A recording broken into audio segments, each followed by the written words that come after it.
Thulasizwe, good morning and compliments to you as we begin the new year. I know you've been busy working right through December, but it is my day one. Hence, I'm taking the opportunity to wish you well for 2020. But you are in Kimberley for a very important event this year. I was just wondering, is there good reason for the ANC to be celebrating with all the challenges the party has been facing recently? Good morning, Dan, and compliments of the season to you too, and welcome back from your brief rest that you've had, Bradan. But let me tell you, when you're talking about celebrating, I suspect that the appropriate word would be commemorating, simply to just mark the significance of the 8th of January, the day on which the South African Natives Congress, the predecessor to the ANC, was founded. More than it is about celebrating. This is the first January 8 event since we went to the elections in May last year. And you and I know that the ANC did not get the returns that it was hoping for from those elections. And therefore, I mean, even then, the celebration that usually follows an election was actually cancelled. There was no main celebration because there was nothing to celebrate in terms of the electoral decline. But also, the ANC is leading a government, and the government has been beset by a number of challenges. You and I talking about stage 2 load shedding. Well, we know that we've gone as high as stage 6, which was unprecedented. So as they gather here, the ANC will be holding its National Executive Committee meeting a bit later on today to finalize the touch-ups to that January 8 statement.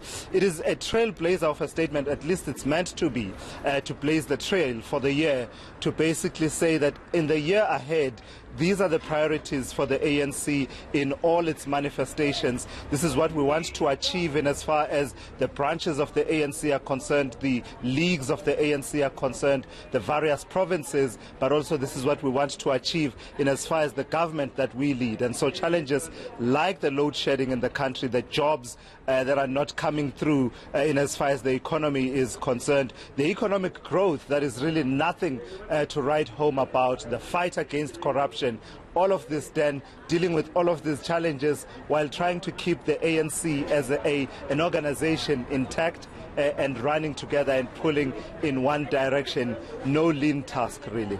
Yeah, and I'm sure, I mean, we know, talking about that being intact, there's a lot of jostling for power already towards the end of 2019. Thulasizwe, we're hearing rumors or speculation that Lindiwe Sisulu is positioning herself, leading to the General Council of the ANC, to be considered for that presidential ambition of hers.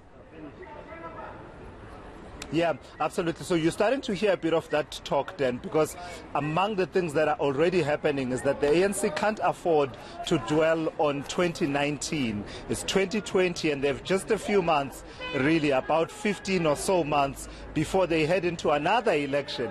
That is the local government election. And you and I know about the dynamics of the local government election, in that people usually use it to basically express how they feel about governance in the country, and basically to weigh their options. This is why we ended up with the coalition governments that we ended up with in 2016. So they really don't have time to be sitting and licking their wounds and licking their wounds. They really have to focus on the upcoming local government election 2021, but also importantly, even before then, the National General Council of the ANC, that's coming up mid-year, and this is the midterm review of how it has gone in as far as implementing the resolutions of its elective conference that was held in 2017.